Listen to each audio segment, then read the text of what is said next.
Veteran Ethan Parker stood frozen on his porch, staring at the roaring floodwaters. But he wasn't watching the storm. He was watching the past. 5 years ago, the water took his little girl, and it never gave her back.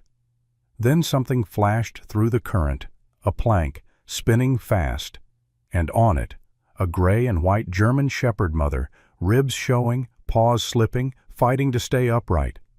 2 tiny puppies were pressed against her belly, trembling like one fragile heartbeat. For anyone else, it was heartbreaking. For Ethan, it was the same nightmare, repeating itself in real time. The plank was being swept toward the fastest part of the river. The mother dog lifted her head and let out one low, broken whine, less a bark than a prayer. Ethan had only seconds to decide: save them or drown again in his own tragedy. And if you believe miracles can still happen in the middle of a storm, type AMEN in the comments. Please support our channel by subscribing, because the choice he makes next will change everything. Rain didn't fall in Riverton, Texas. It pressed down like a wet ceiling, turning the Trinity Bend back roads into rivers and the river into something that sounded hungry. Veteran Ethan Parker stood on his porch as if the boards were the last honest ground on earth. He was 41, tall in a spare, wiry way, the kind of build left behind by military years and long loneliness. His hair was brown, cut short by habit, but the temples had gone gray early, as if time had gotten impatient with him. A rough beard salt threaded through pepper hid a jaw that used to be clean-shaven for inspections. His eyes were the part that never fit the quiet cabin, pale, tired, and alert, in the way men get when they've learned the world can change in 1 second and never change back. He wore a faded navy sweatshirt and denim jeans soaked at the cuffs from wind-blown spray, and he kept both hands on the porch railing like it was the only thing stopping him from slipping into the roar. People in town called him that vet up on the rise, and they said it with the careful distance folks use around grief like it might spill. Ethan didn't correct them. He didn't correct anyone anymore. 5 years ago, on a day that also began with rain, the water had taken his little girl, and it had done it with the casual cruelty of nature, no apology, no explanation, no receipt.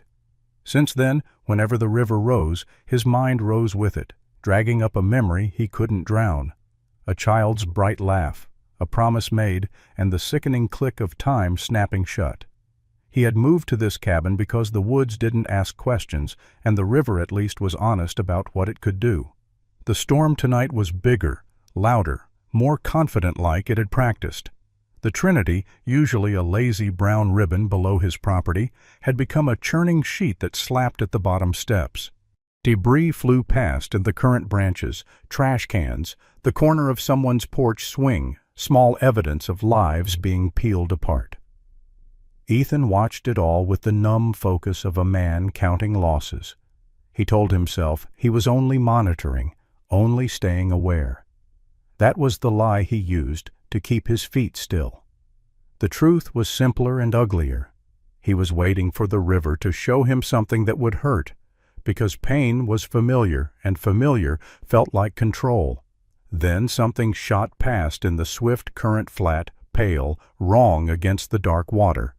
A plank, wide, splintered, spinning like a coin that couldn't decide heads or tails.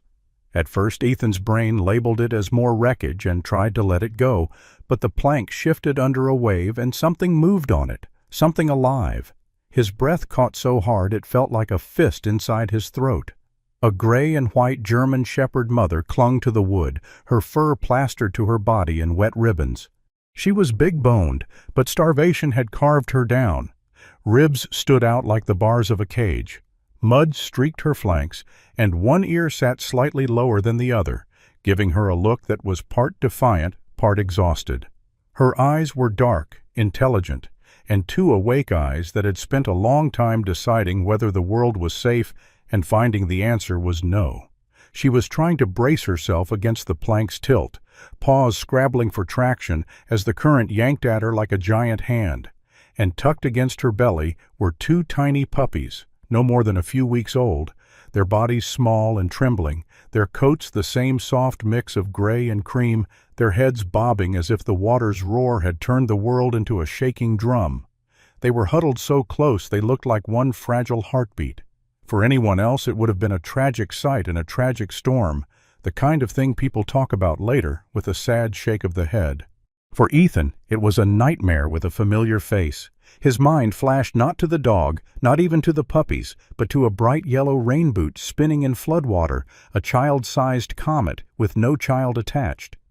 That boot had been the punctuation mark at the end of his life's best sentence. His chest tightened, air turning thin, and the porch seemed to tilt as if the cabin itself was remembering. He could hear his daughter's voice in the same way you can hear thunder before it arrives. Faint at first, then everywhere. He had been late. 10 minutes. A tiny number that became a life sentence. The plank drew closer, bobbing toward the fastest water where it would be ripped away from the only high ground in sight. The mother dog lifted her head and made a sound that wasn't quite a bark. It was lower, smaller, more like a question asked into a void, a thin, desperate whine, as if she was pleading with the sky or the river or whatever gods watched storms. Ethan's legs locked.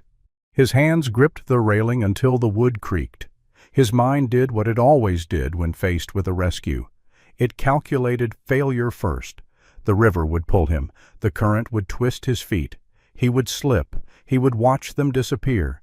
He would relive the moment of being too late, again, in real time. His body began to tremble. Anger, fear, grief, all tangled together like fishing line. He told himself to stay put. He told himself there were professionals for this. He told himself he had already paid his share of heroism in another life and had the scars to prove it. Then a voice cut through the storm, sharp and human, and the beam of a flashlight swept across the yard below his porch. "Sir, up there! Don't move! Stay where you are!" The speaker was Officer Lily Carter, and even in the chaos, she moved with the controlled urgency of someone trained to be the calmest person in the worst room. She was in her early 30s, average height, but built solid strong thighs under waterproof trousers, shoulders that looked used to a duty belt, and long shifts. Her dark hair was yanked into a tight bun under a rain hood, a few strands plastered to her cheek. Her skin was tan with the kind of freckles you get from Texas sun, though tonight everything was washed pale by rain and fear.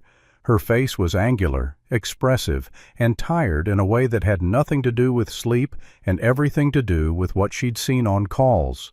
The look of someone who had learned to keep feelings behind a door and still sometimes heard them banging.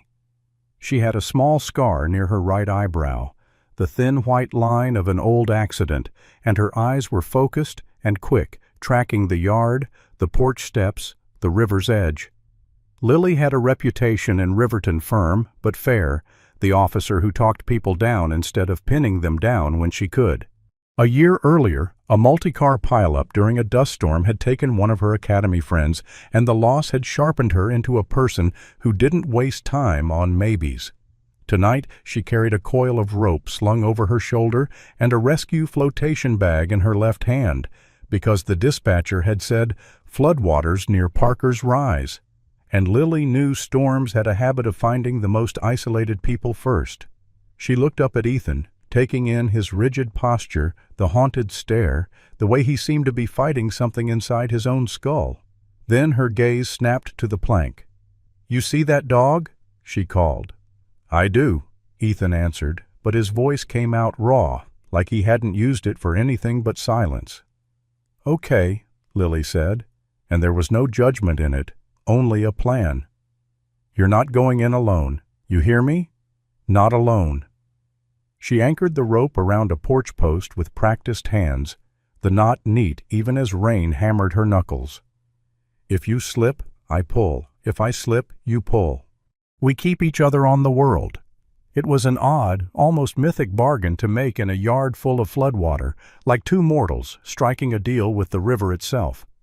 Ethan stared down at her and felt something inside him twitch, an old instinct, the team instinct, the one he'd tried to bury along with everything else.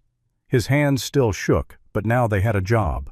Lily clipped the rope to her belt harness and tossed the other end up. Ethan caught it automatically, fingers moving before his mind could argue. "Tie it," she ordered, then softened by half a degree, like someone remembering he was human. "Please." Ethan looped it around his waist, knotting it with muscle memory. The plank was almost even with the porch steps now, drifting toward the faster channel. Lily waded into the yard. The water was already at her thighs, pushing hard. Ethan stepped down onto the bottom stair, then the next, the cold water biting through denim like teeth. The shock made him gasp, but the rope and Lily's steady stance kept him from being swept sideways. He grabbed the long gaff hook he kept by the steps for storm debris and leaned out, timing the plank's spin. The mother dog growled weakly, lips pulling back, not bravado, just a mother trying to be a wall with no bricks left. "Easy," Ethan murmured, though he wasn't sure if he spoke to her or to himself. He snagged the plank's edge with the hook. The current fought like a furious animal, trying to tear it away. Lily braced, feet planted, body angled low. "Pull!" she shouted. Ethan pulled with everything he had, back, arms, years of anger, years of late nights staring at the ceiling while guilt paced like a guard dog. The plank jerked closer. Water slapped his chest. The puppies squeaked, tiny sounds nearly erased by the roar. The mother dog slid, claws scraping wood, but she stayed on, body curled protectively around her pups. Inch by inch, Ethan dragged the plank into the calmer eddy near the porch steps until it thudded against the bottom stair. Lily reached out first, palms open, letting the dog see her hands. "It's okay, Mama," she said, voice oddly gentle for someone standing in floodwater with a badge. The dog's eyes flicked to Lily, then to Ethan. Distrust lived in her posture, but exhaustion lived there too, heavier than fear. Ethan scooped the first puppy so light it felt like a warm leaf and tucked it inside Lily's flotation bag against a folded towel. The pup's fur was damp fluff, gray with a cream muzzle, eyes barely open. He did the same with the second, careful not to squeeze, careful as if the storm would punish any roughness. Lily held the bag high against her chest. Then Ethan slid his arms under the mother dog's belly. She was shockingly thin, bones and stubbornness, and she trembled so hard it traveled into Ethan's forearms. She growled once, more reflex than threat, then collapsed into his hold as if deciding he was her last chance. Ethan lifted her up the steps, muscles burning, and set her onto the porch boards. She immediately crawled to the bag, nose pressing at the opening, searching for her puppies. Lily unzipped it just enough. The puppies mewled, and the dog exhaled a sound that might have been relief. Ethan stood there dripping, breathing hard, feeling the strange, dangerous spark of triumph. He had done it. He had not been too late. For a single moment the river had not taken. That was when the mother dog's head snapped to the side. Her ears lifted, her whole body stiffened, not with aggression, but with alert. She let out a sharp bark, one clean note that cut through the rain like an arrow. She was looking toward the fence line where Ethan's yard dipped lower, where floodwater churned around metal posts. Ethan followed her gaze and saw a shape clinging to the fence, an adult man, half submerged, arms wrapped around the cold iron, as if it were the only thing in the universe that still believed in him. He was in his late 50s, heavy set, but wasted by fear. His thinning blonde-gray hair plastered to his scalp. His face was red and blotchy from cold, with a gray stubble on his chin and a look of pure animal panic in his eyes. He wore a plaid shirt under a soaked work jacket, and the jacket was snagged on the fence, keeping him from being swept away, for now. "Help!" he croaked, voice shredded by wind. "Please!" Lily didn't hesitate. She handed Ethan the bag with the puppies, then waded toward the fence, rope taut between her and the porch post. "Sir, look at me," she yelled, the tone of someone who had talked people off ledges and out of wrecks. "My name is Officer Carter. You're going to keep your hands where they are. Do you understand?" The man nodded in jerky terror. Ethan grabbed the gaff hook again and stepped down, water rising almost to his waist. Every instinct in him screamed to stay on the porch, to hold on to the safe boards and never touch the river again. But the mother dog, still dripping on the porch, barked again, urgent, and Ethan felt the command in it, simple as a drumbeat. Now. Lily reached the fence first and looped the rope around a post to stabilize herself. Ethan used the hook to snag the man's jacket and pull him closer to the higher side of the fence where Lily could grab him. The man's fingers were numb, slipping. "Don't you let go," Lily said, not unkindly, as if scolding him back into life. "You let go, I'm writing you a ticket for being dramatic." It was a ridiculous thing to say in a flood, and that was precisely why it worked. The man gave a choking half-laugh that turned into a sob, and his grip tightened. Ethan and Lily hauled together, one on each side of the fence line, muscles straining, boots sliding in mud. The current tugged at the man's legs like it wanted him as a souvenir. Ethan planted his feet, leaned back, and pulled. Lily gripped the man under the arms and yanked with the fierce strength of someone who refused to lose another soul on her watch. With a final heave, they dragged him free and stumbled backward toward the porch steps. The man collapsed onto the bottom stair, coughing water, shaking violently. Lily dropped to a knee, checked his breathing like a professional, then looked up at Ethan, rain streaming off her hood. Ethan stood in the floodwater, chest heaving, the gaff hook in his hand like a spear pulled from an old myth. On the porch behind them, the gray and white mother dog lay curled around the flotation bag, nose pressed to her puppies, eyes never leaving Ethan, as if she had named him something in her own silent language.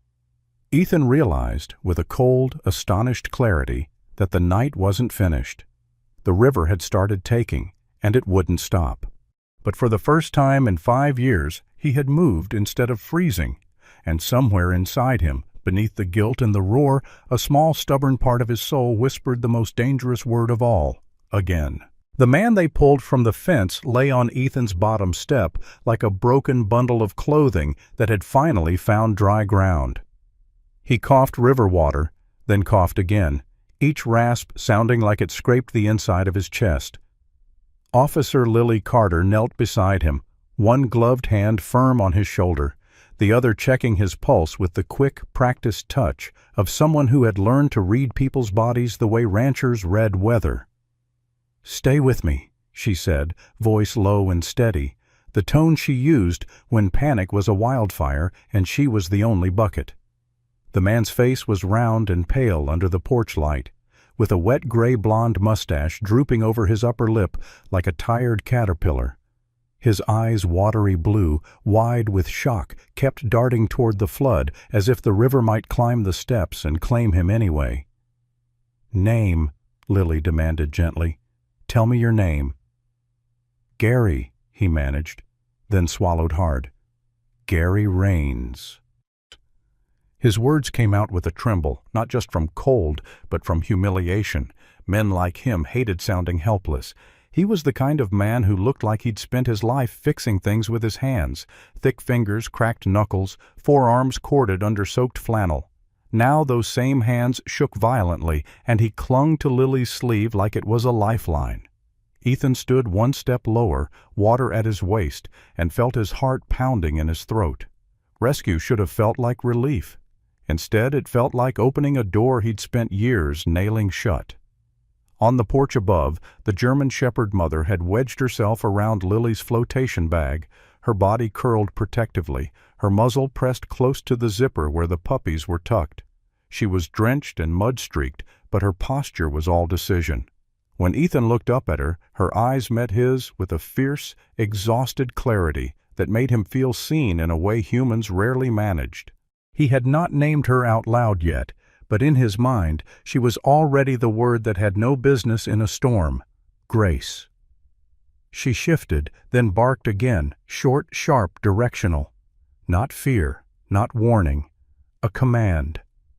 Lily followed the line of that bark toward the darker side of the yard where the floodwater had swallowed Ethan's shed and climbed the trunks of the pecan trees. Somewhere out there, beyond the porch light's weak circle, a faint sound floated back, high, thin, and intermittent, like a bird that had forgotten how to sing. A child. Ethan's stomach dropped. Lily's shoulders tightened beneath her rain jacket. "You hear that?" she asked Ethan. He nodded once, jaw clenched, because speech felt like it might crack him open. Lily turned to Gary. "Gary, can you walk?" Gary tried to sit up and immediately winced, clutching his ribs. I can," he lied with that stubborn male pride that had probably kept him alive and also gotten him into trouble all his life. Lily didn't argue. She pointed toward Ethan's door. "Inside, warm towels.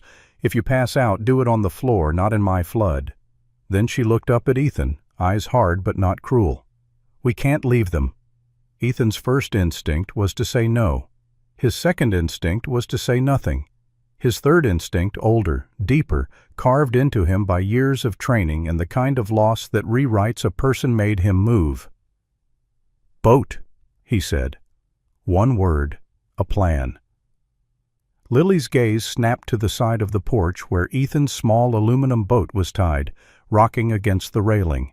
It was dented and scuffed, the kind of practical craft a man bought not for recreation, but for emergencies and stubborn self-reliance. The motor looked old, but cared for. "You can run it?"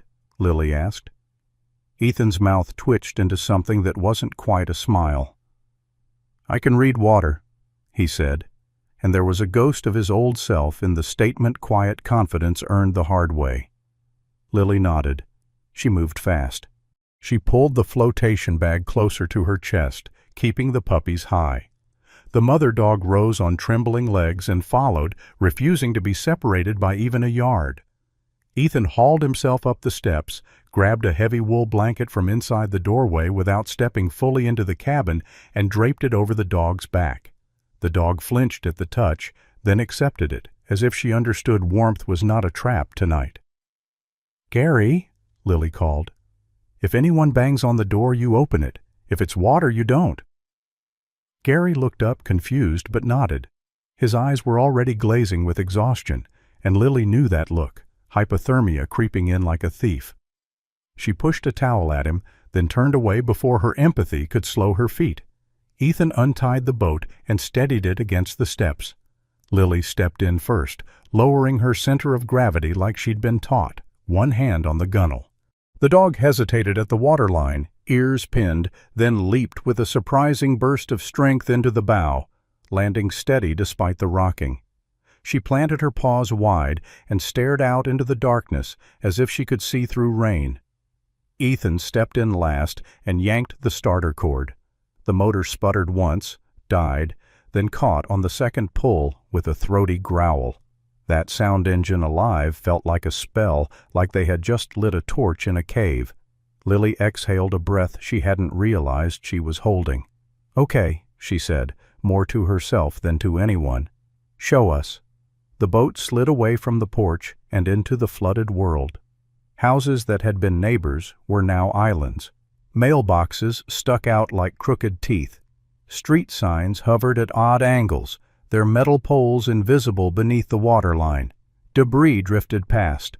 A plastic cooler, a basketball, a wreath that looked like it belonged on a door that might not exist anymore. Lily's flashlight carved white tunnels through the rain. Ethan navigated by memory and instinct, the way his body leaned into turns before his mind named them. The dog, Grace, stood at the bow, her wet fur lifting slightly in the wind, nose angled into the air. Then she went stiff. Her head snapped left, one bark precise. Ethan cut the motor and let them drift. "There," Lily whispered, aiming her light.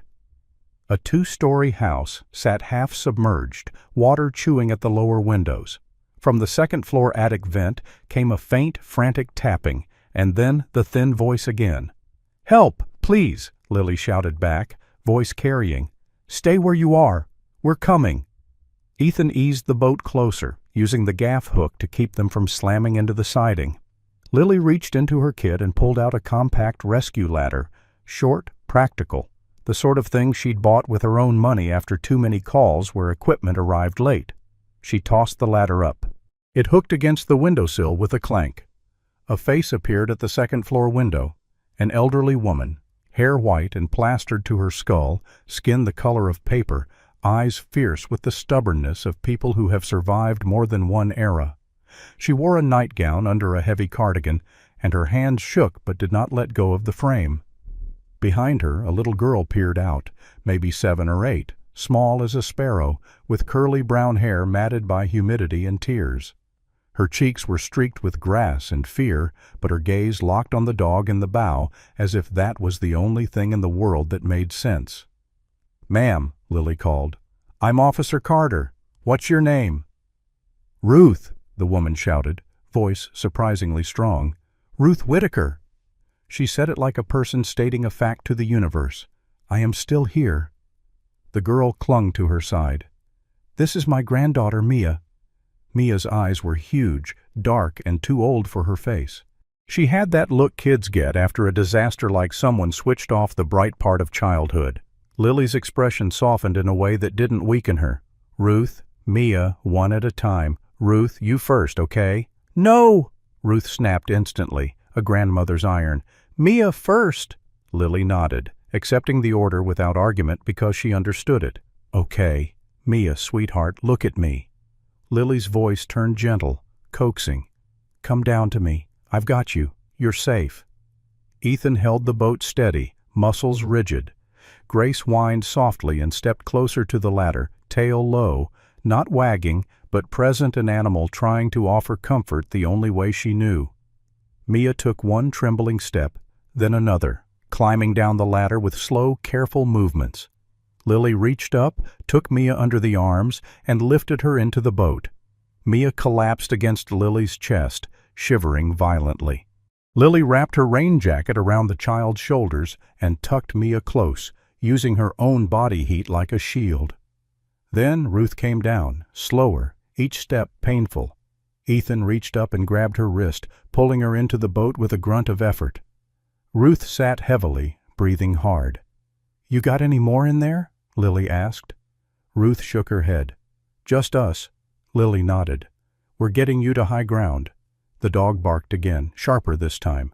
Another direction. Ethan's stomach tightened. "She's not done," he muttered. Lily looked at the dog, then at Ethan, rain dripping off her chin. "Neither are we," she said, but her voice carried the weight of reality. Every rescue was a subtraction from their strength. Ethan restarted the motor and pushed onward.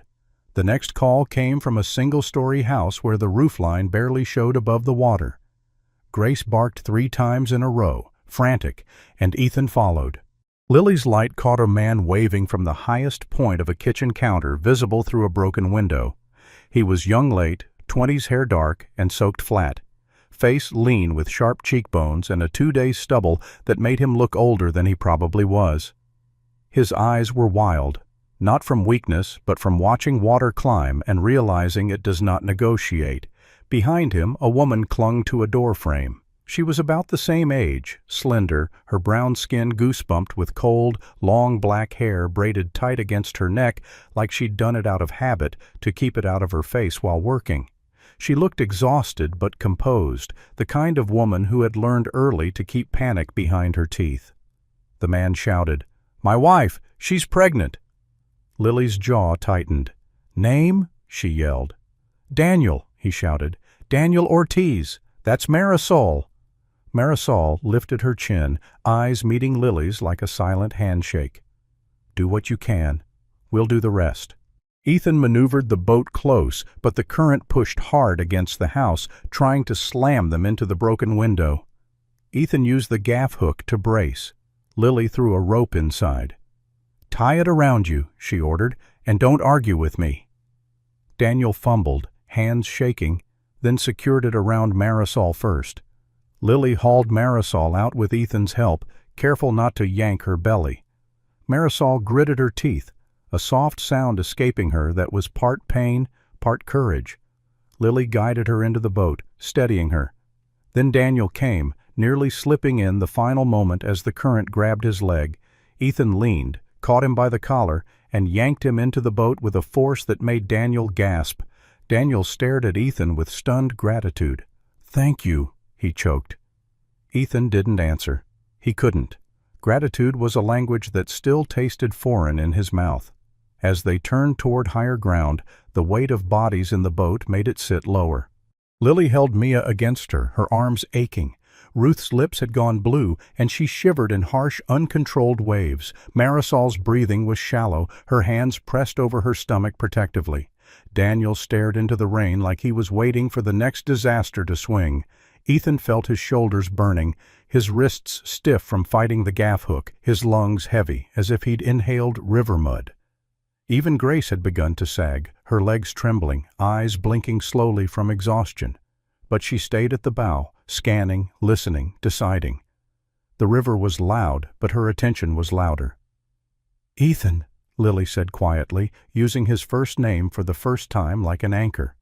He glanced at her. She was shaking now, not dramatic, just the tremor of a human body losing warmth after hours in cold water and wind. Her face was pale, lips tight. She was trying to hide it, like officers do. "We're running out," she admitted. Ethan nodded.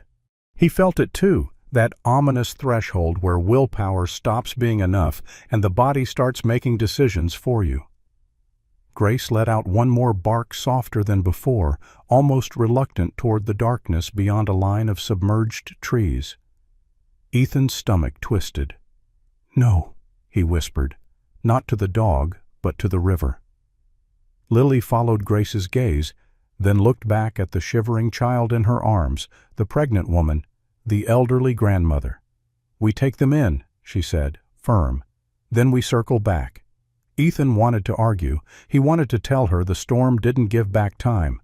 But his arms felt like stone, and his mind behind the adrenaline was already beginning to wobble at the edge of panic. He nodded once. "High ground," he agreed. They headed toward the distant glow of floodlights, an improvised refuge on a raised ridge where responders had begun gathering survivors. The boat pushed through debris. Ethan kept his eyes on the water, on the dog, on the thin line of life they were carving through chaos. And as they neared the lights, Grace's head lowered for the first time, her body finally admitting what her heart refused. She was exhausted. Ethan felt the same truth settle into his bones. Rescue after rescue had turned them into something like machines, but machines need fuel, and tonight the storm was stealing it. Still, even as his hands cramped around the tiller, Ethan heard that dangerous word again inside himself, again, and he knew this was only the beginning. The high ground wasn't a hill so much as a stubborn strip of earth that refused to surrender. An old county road raised just enough above the floodplain to feel like a miracle. Floodlights on portable stands threw harsh white cones across the rain, turning every raindrop into a bright needle. The air smelled like wet asphalt, gasoline, and fear. People huddled under tarps and ponchos, their faces pinched and gray with shock. A line of volunteers formed around a table where bottled water and mylar blankets were being handed out like communion. Ethan guided the aluminum boat into the calmer water near the embankment, arms trembling from the hours of steering and hauling. Lily hopped out first, boots splashing onto the slick road, and immediately began directing traffic with the same quiet authority she used at car wrecks. Palms up, voice firm, no wasted words. Ruth Whitaker was helped onto a folding chair under a tarp, still shivering in harsh waves. Mia clung to Lily's sleeve, small fingers locked like hooks, her eyes darting everywhere, as if the storm might reach up and grab her again. Daniel Ortiz stayed close to Marisol, one arm around her shoulders, his jaw clenched so tightly the muscles jumped. Marisol's face was pale, sweat mixing with rain on her forehead, but she held herself with a stubborn calm, the kind of woman who had learned not to fall apart until the people she loved were safe. "You're okay," Lily told them, pressing a blanket into Marisol's hands. "Stay right here. Medical's coming through." Ruth looked up at Ethan from her chair, eyes still fierce despite exhaustion. "You're a good man," she rasped. Ethan didn't know what to do with praise. He nodded once like it was a report he'd received and would file away later. Behind him, the gray and white German Shepherd mother stood in the boat, soaked blanket slipping off her back, eyes scanning the crowd and the waterline with grim vigilance. The two puppies remained zipped into the flotation bag, their tiny warmth pressed close to Lily's chest whenever she moved, as if she were carrying a beating secret. Grace's sides heaved, Her paws trembled, and still she watched the river like she expected it to call again. It didn't take long. A man in a red rain jacket stumbled toward the command table, radio pressed to his ear, face pinched with urgency. He was a county emergency manager by the look of him, one of those men who kept their hair neatly trimmed even in disasters, as if order in the mirror might help create order in the world. His name tag read Tom Wells, and he looked like he'd been born with worry lines already on his forehead. He was mid-40s, tall and narrow-shouldered, with a thin goatee and glasses that kept fogging up, so he kept pushing them up his nose with a frustrated jerk. He spoke fast, clipped, the way men do when they're trying not to panic in front of everyone. "Auxiliary dams compromised," he said into the radio, then turned to the volunteers. "They're saying breach is imminent. We're talking minutes, not hours." The words spread through the crowd like a spark through dry grass. A woman began to cry softly into her hands. Someone swore. Someone else prayed out loud, voice cracked. Lily's head snapped toward Tom. "How many minutes?" she demanded. Tom's mouth opened and closed once, like even he didn't want to say it. 10, he said finally. "Maybe 15 if we're lucky." Ethan felt the river inside his chest rise. That word breach was not a warning, it was a sentence. He turned toward the dark water, toward the submerged streets that used to be neighborhoods. "There are still houses," he said, voice rough. Lily's eyes flicked to him. She saw the look on his face, part determination, part self-destruction, and she stepped closer, lowering her voice so only he could hear. "Ethan," she said, "we've already got people. We can't outrun a wall of water." Ethan stared at the floodlights, at the faces wrapped in blankets, at Mia's small shoulders trembling under a tarp. The rational part of him knew Lily was right. The other part, the broken part that had spent 5 years trying to pay a debt to the past, heard only one thing: not enough. Grace barked. Not the sharp command bark from earlier. This one was lower, urgent, almost angry. She stood up straighter in the boat, ears forward, nose pointed toward a cluster of dark rooftops barely visible beyond a line of flooded pecan trees. Lily followed the direction of the dog's stare, and her eyes narrowed. "You smell someone," Lily murmured, half to the dog, half to herself. Grace barked again, then whined once, her body leaning forward like she wanted to leap into the storm and drag the world back with her teeth. Ethan's hands tightened on the boat's rail. "One more," he said. It came out like a vow and a confession at the same time. "We grab one more house. Then we come back. We're quick." Lily's jaw clenched. She hated this. You could see it in the way her nostrils flared, in the way her gaze flicked to the radio, to Tom's white-knuckled grip on his clipboard. Lily Carter was a woman built on rules kept people alive. But she was also the kind of officer who had learned the hard way that rules don't always keep up with reality. She stared at Ethan for a long beat, then looked down at the puppy's bag and up at Grace's exhausted, pleading eyes. "We do it clean," Lily said finally, voice sharp. "We do it fast.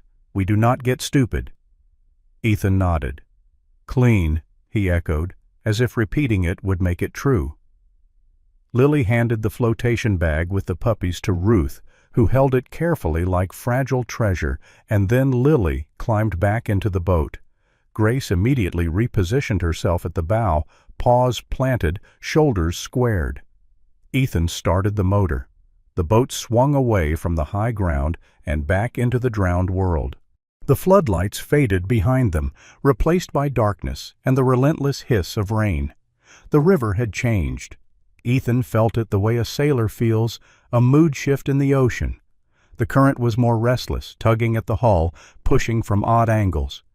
Debris came thicker now, boards, branches, a refrigerator door that bumped the side with a hollow thud. Lily kept her flashlight sweeping, her other hand gripping the boat's rail hard enough to whiten her knuckles. "Where?" she shouted over the motor. Ethan pointed toward where Grace kept staring. "She's got something," he said. They moved between rooftops and treetops, navigating by the highest shapes like a boat moving through a dead forest. Then Grace went rigid and let out a single sharp bark straight ahead. Ethan cut the motor. In the hush that followed, a sound rose from the rain faint, panicked. "Help! Over here!" Lily's light caught movement on a roofline. 3 figures clustered at the peak of a small one-story house. A family. The father waved both arms. He was in his 30s, broad-shouldered, with a thick dark beard and a face that looked carved by sun and hard work. The mother held a child close against her chest beneath a plastic tarp. She was slender, with long blonde hair plastered to her cheeks, her skin pale with cold, and her eyes wide with a terror she was trying to hide from the child.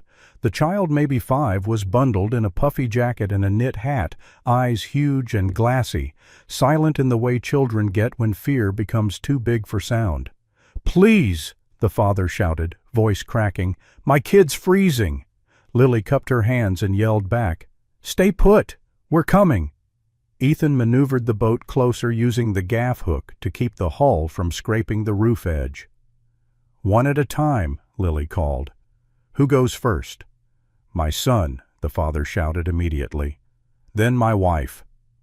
The father's name, Ethan would learn later, was Mason Hale.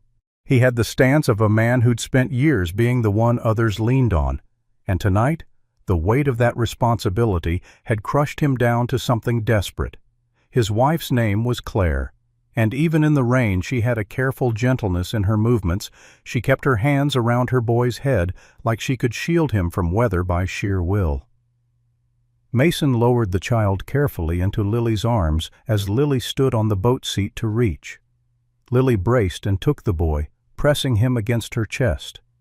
The boy's face was cold against her neck, and Lily's expression tightened with that protective fury she got when children were involved. "Hi, buddy," she said softly, forcing warmth into her voice. "You're safe now. I'm Lily." The child blinked, lips trembling, but made no sound. Ethan reached up next for Claire. She slid down the roofline, boots slipping, and Ethan caught her forearm and pulled her into the boat. She collapsed to her knees, gasping.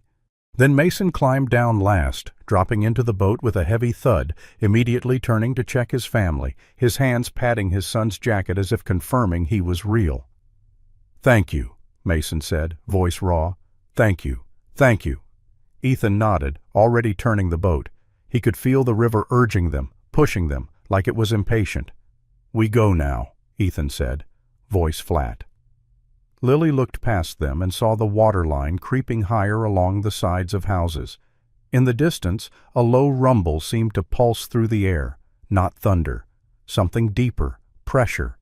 "Ethan," Lily said, eyes sharp. "That's the dam."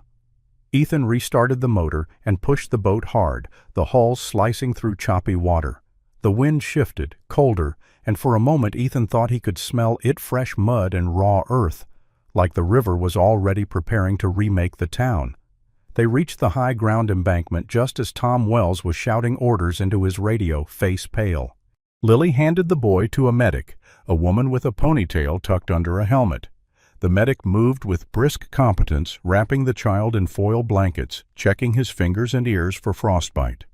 Mason and Claire stumbled onto the road, shaking with relief. Mason grabbed Ethan's arm in a fierce grip. "You saved my boy," he said, eyes wet. Ethan's throat tightened. He wanted to say something meaningful. Nothing came. He only nodded, and Mason seemed to understand anyway. "Get off the water!" Tom Wells shouted at them, pointing toward the ridge. "Surge is coming!" Ethan looked back at the flood, at the darkness swallowing his cabin's direction. Lily's hand closed around his sleeve. "We did it," she said. "Now we stop." Ethan's mind argued. His mouth opened. Grace barked again, not toward the water this time, but toward the embankment itself, as if even she was saying enough. Ethan forced himself to nod. He guided the boat to the edge, tied it off quickly, hands fumbling from exhaustion.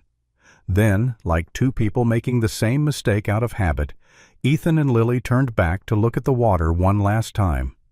"Just a quick check," Ethan muttered, and he stepped back into the boat to swing the bow around for a better angle, to see if anyone else was waving, crying, still alive out there. Lily stepped in after him, half to stop him, half because she couldn't stand not knowing. That was the moment the small mistake happened, the one that didn't feel like a mistake until it became a sentence. Beneath the surface, a sheet of corrugated tin, torn from someone's roof, floated like a hidden blade. Ethan eased the boat, and the motor dipped. The propeller caught the metal with a sickening grind. The engine snarled, then choked. The boat lurched sideways. "Ethan!" Lily snapped, grabbing the rail. Ethan killed the throttle instantly, heart slamming. He yanked the starter cord. Nothing. He tried again. The motor seized with a harsh metallic protest. The boat began to drift, pulled by the restless current away from the calm near shore. "Props jammed," Ethan said, voice suddenly tight. Grace stood in the bow, ears pinned, growling low at the dark water as if she could intimidate physics. Lily looked at the embankment only a few yards away and then at the water behind them, where the low rumble had grown into a pulsing vibration. "How fast can you clear it?" Lily demanded. Ethan grabbed the gaff hook, leaned over, and tried to feel for the metal beneath the engine. His fingers slipped on the wet housing. His shoulders screamed. "I don't know," he admitted, and the admission tasted like blood. The boat drifted another foot. Another. The current was tugging harder now, as if the river had felt the weakness and was eager to exploit it. Behind them, Tom Wells' voice carried faintly, shouting for people to move uphill. The floodlights flickered in the rain. Ethan's eyes met Lily's for a split second. In that glance was everything neither of them said. We pushed it, we paid for it, and the bill just arrived. The propeller's jam wasn't just a mechanical problem, it was an announcement. The moment the motor went silent, the flood seemed to lean in, curious, as if it had been waiting for the boat to stop fighting back. Ethan's hands were slick on the engine housing as he leaned over it, rain running down his wrists and into his sleeves. He could feel the corrugated tin beneath the surface like a hidden tooth, wedged tight against the prop, refusing to let go. The metal grated faintly when he tried to shift it with the gaff hook. His shoulders screamed. His forearms burned with lactic acid, that familiar soldier's ache that usually meant progress, not panic. "It's wrapped," Ethan said, voice flat but strained. "Tin's got it." Officer Lily Carter crouched low to keep her balance as the boat drifted, her boots braced against the ribs of the aluminum hull. She was shaking now in a more obvious way, not from fear alone but from the cold, finally conquering adrenaline. Her rain jacket clung to her like a second skin, and the scar near her eyebrow looked sharper under the floodlight's distant glare. She glanced at the embankment so close she could see individual pebbles at the waterline, then at the darker water behind them, where the current pulsed like a living muscle. "We can still reach shore," Lily insisted, forcing command into her voice the way she had on traffic stops with drunk men twice her size. "Ethan, grab the oar." She reached under the bench and yanked out a short aluminum paddle. It wasn't a real canoe oar, just something meant for minor adjustments. But tonight it was all they had. Lily planted the blade into the water and shoved, muscles in her arms tightening. For a moment the boat obeyed, sliding a foot toward the embankment. Then the flood disagreed. The current grabbed the stern and yanked it sideways. The boat rotated sharply like a cup being stirred, and Lily's teeth clicked together with the jolt. "Damn it!" she hissed. Ethan's eyes tracked the water pattern ripples converging, debris circling. A whirlpool was forming, not a dramatic movie funnel, but a wide, hungry rotation caused by water surging around submerged structures. The dam's impending breach wasn't visible yet, but its pressure was already rewriting the river's rules. Ethan felt it in his stomach. The water was changing personalities. "There's a suck point," Ethan said, voice lower. He pointed with the gaff hook toward a darker patch where the surface dimpled in a steady spiral. "If we get into that—" Lily didn't let him finish. "Then we don't," she snapped, and shoved with the paddle again. The boat spun another quarter turn instead, mocking her effort. In the bow, the gray and white German shepherd Mother Grace stood with her paws planted wide, body angled like a living brace. Her blanket had slid off completely. Rain slicked her fur flat, making her look even thinner, but her posture was fierce, as if she could fight the river with her spine alone. She barked, short, sharp, insistent toward the embankment, toward safety. Not a call for another rescue, A call like a drumbeat. Move. Keep moving. Lily glanced at the dog, and something complicated flickered across her face. Frustration, awe, a weird, unwilling respect. "She's telling us we're idiots," Lily muttered through clenched teeth. Ethan's mouth twitched, a humorless half-smile that died before it formed. "She's right," he said. The boat slid closer to the whirlpool's edge. A plastic storage bin spun by, then a chair, then a child's soccer ball, bright, ridiculous, heartbreaking. Each item circled as if the river was collecting trophies. Ethan forced his breathing to slow, a trick he'd learned in situations where panic killed faster than bullets. He scanned for something solid. "Pole," he said suddenly. "Utility pole." A wooden power pole rose from the water near the embankment, only its upper half visible, dark and slick. It was leaning slightly, its base underwater, but it was anchored somewhere beneath the chaos. "If I can hook it, we can hold position," Ethan said. Lily nodded once, understanding instantly. "Do it!" Ethan crawled forward, keeping his weight low. The boat rocked under him. He stretched the gaff hook out toward the pole. The distance was just beyond easy reach. He leaned farther, ribs pressing against the gunwale, rain stinging his eyes. The hook caught, barely scraping wood with a harsh sound. He pulled. The hook slipped. The boat rotated another half-turn toward the whirlpool, and Lily swore. "Again!" she barked. Ethan tried again, arms shaking. This time the hook bit into a knot in the wood. Ethan yanked hard and felt the pole resist, solid, real. The boat jerked, line tight, and for a brief second they were tethered. Lily used the paddle to push against the current, trying to angle the boat toward shore, while Ethan held the hook like his life depended on it. Because it did. The tin still jammed the prop. The engine was dead weight now. The floodlights on the embankment flickered, and distant voices carried Tom Wells shouting, people scrambling uphill, a rising chorus of panic. The rumble in the air deepened. The dam surge was coming, and it sounded like an approaching freight train inside the rain. "Ethan," Lily said, and her voice cracked, not with fear, but with the cold finally punching through her control. "Your hands." Ethan looked down. His fingers were turning stiff, pale, losing fine coordination. His grip on the gaff hook trembled. He knew that sensation, the body beginning to betray the mission. "I'm fine," he lied automatically. Lily's eyes narrowed. "Don't do that," she said sharply. "Don't brave boy me."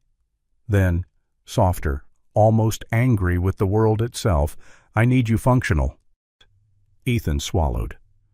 The truth was, his arms felt like they were packed with wet sand. His breathing was heavy. His heart hammered too fast. And under all of it, the old fear prowled. The river takes what it wants.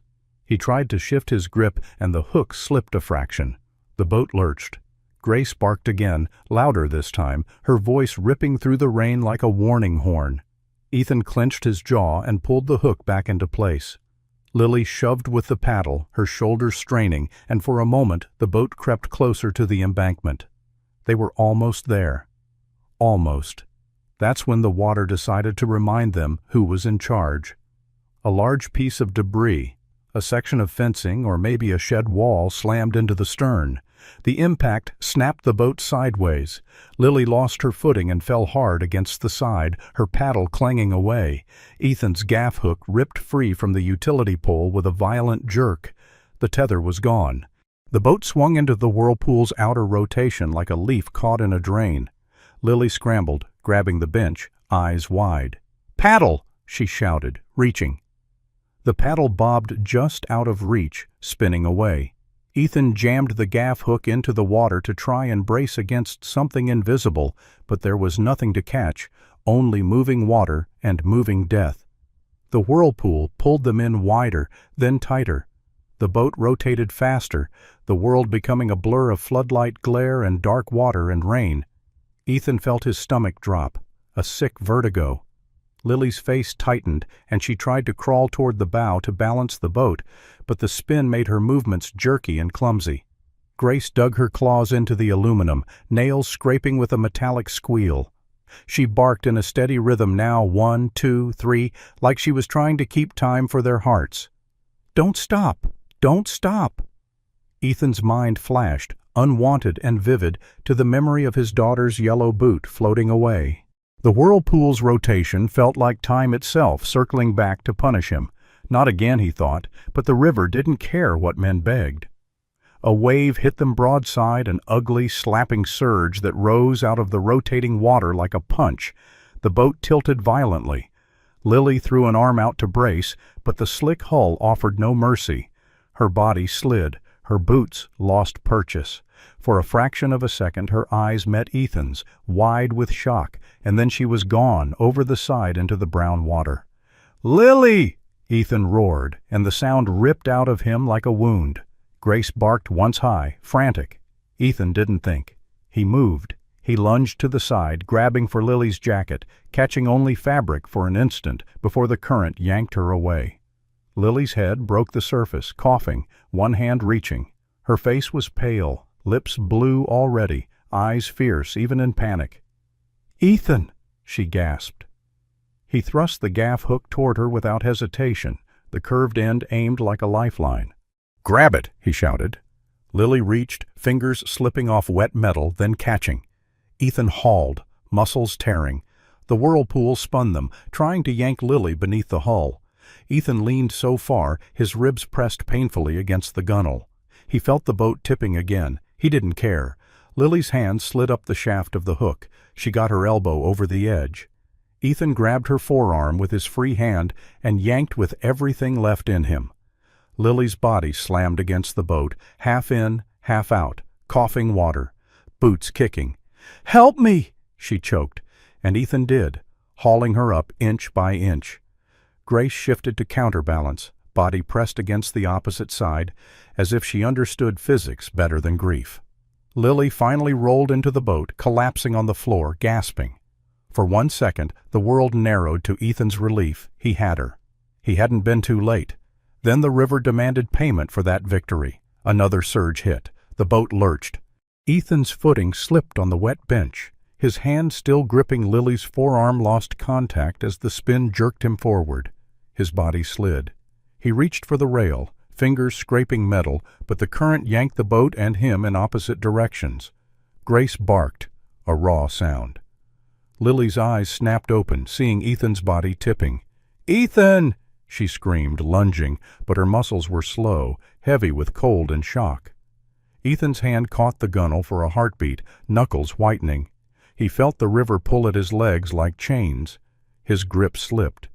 In his mind he saw the porch, the boot, the 10 minutes, the years of hiding. He had saved a dog. He had saved people. He had saved Lily. And now the water wanted him. The next instant, the whirlpool yanked, and Ethan was ripped overboard into the brown flood, swallowed up to his chest, the cold hitting like a hammer. He heard Lily's scream distort through rain.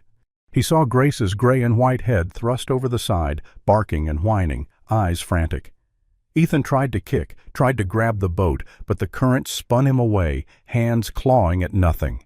The flood filled his ears. The world became water, roar, and the terrible certainty of being pulled somewhere he didn't want to go. Cold water doesn't feel cold at first. It feels like a verdict. Ethan hit the flood and the river swallowed him to the shoulders, the weight of it pressing against his chest like a hand trying to push the air out of him. The whirlpool's rotation spat him outward, then tried to drag him under again. He fought with instinct more than thought-kicking, clawing, forcing his head above the surface until his fingers slammed into something solid, a slab of wood, half submerged, likely torn from a fence or deck. He wrapped both arms around it, nails digging into soaked grain. The wood was rough enough to cut him, and he welcomed the pain because pain meant he was still present. He gasped, eyes burning with rain and dirty water.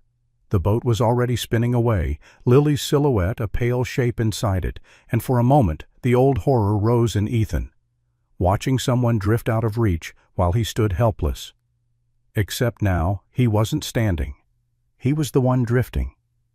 "Lily!" He coughed, his voice drowned by the river's roar. He saw her scramble to the gunwale, face ghost white, hair plastered to her cheeks under her hood. She reached toward him, arms shaking, and then the boat jerked, pulled by the current like a toy. Lily made a decision the way she made all decisions fast, costly. She hooked one leg over the side, then dropped, not fully jumping, more sliding into the water with a gasp that was half curse, half prayer. The cold hit her like it hit Ethan, a hammer. Her body seized. She flailed for a second, then forced her arms to work. She grabbed Ethan's jacket near the collar and clung like a lifeline. "I've got you," Lily rasped, though her voice sounded like it belonged to someone older and far away. Ethan tightened his grip on the wood slab and tried to keep them both above water. "No," he said through chattering teeth, the word coming out like broken glass. "I've got you. Don't you let go." They drifted together, two humans welded by necessity, the river carrying them as easily as it carried furniture. Every breath was a fight. The water slapped their faces, filled their mouths with grit and oil and the metallic tang of fear. Ethan's arms began to tremble, not from weakness alone, but from the strange betrayal of the body as it loses heat. He could feel the edges of his vision tightening, as if the world was slowly pulling a curtain closed. "Look at me," Ethan demanded, turning his face toward Lily. He could barely see her features through rain, but he could see her eyes wide, stubborn, furious at the river. "You stay awake," he said. "You hear me? Don't sleep." Lily tried to answer with something sarcastic, but it came out as a cough. The flood carried them past a street sign that stuck out of the water like a drowning hand, past a car roof, past a porch swing drifting upside down like a dead animal. Ethan's mind flickered, uninvited, to the memory of his daughter's boot. He shoved it down. Not now. Not now. He clung to the wood and pulled Lily closer so her chest could press against his shoulder, sharing what little warmth remained between them. They were no longer rescuers. They were cargo. Behind them, somewhere, the boat still existed, spinning, drifting, a helpless aluminum shell. And in that boat, strapped and zipped and held against the universe by nothing but faith and nylon, were two tiny puppies. Their faint mewling had been swallowed by wind earlier, but now, as the river briefly calmed in a channel between rooftops, Ethan heard it, thin, weak, intermittent, like small bells rung in a church nobody could reach. Lily heard it too. Her head jerked, eyes searching. "The pups," she whispered, and her voice cracked with something that was more than duty. It was the raw tenderness of someone realizing innocence was floating alone in a storm. Ethan tried to look back, but the rain smeared everything into shadow. Then a sound cut through the chaos. One bark, sharp and urgent, closer than it should have been. Ethan's head snapped. The gray and white German shepherd Mother Grace was in the water. She had leaped from the boat. The sight was almost impossible, like watching a ghost choose to live. Grace's body moved with grim efficiency, front legs slicing, hindquarters driving, head above the surface as she navigated debris with the instinct of an animal born to work. She was exhausted, skeletal, and still she swam as if her heart had become an engine. Her eyes locked on Ethan and Lily, and she barked again. Not panic this time, not pleading, but a command that felt like it was aimed at the universe. No. Her muzzle dipped, then rose. A rope Ethan's boat tether line snaked behind her, trailing in the water. She had found it. She clamped her jaws around the wet rope and pulled, using her whole body like a winch. It wasn't magic. It was simple physics and stubbornness. A strong dog can tow a floating line, can drag it through water if the line isn't caught, can bring a connection where none exists. Grace kicked harder, dragging the rope toward Ethan and Lily, her teeth locked so tight the tendons in her neck stood out beneath her soaked fur. Lily's eyes widened in disbelief. "Oh my God," she breathed. Ethan's throat tightened. "Good girl," he croaked, voice raw. "Good, bring it." Grace reached them, pushing the rope toward Ethan's free hand. Ethan let go of the wood for half a second, terrifying, and grabbed the rope. It slipped, wet and slimy, but he wrapped it around his wrist once, twice, tying it to himself with a frantic knot that was more prayer than technique. Lily grabbed it too, fingers numb, clumsy. The rope went taut.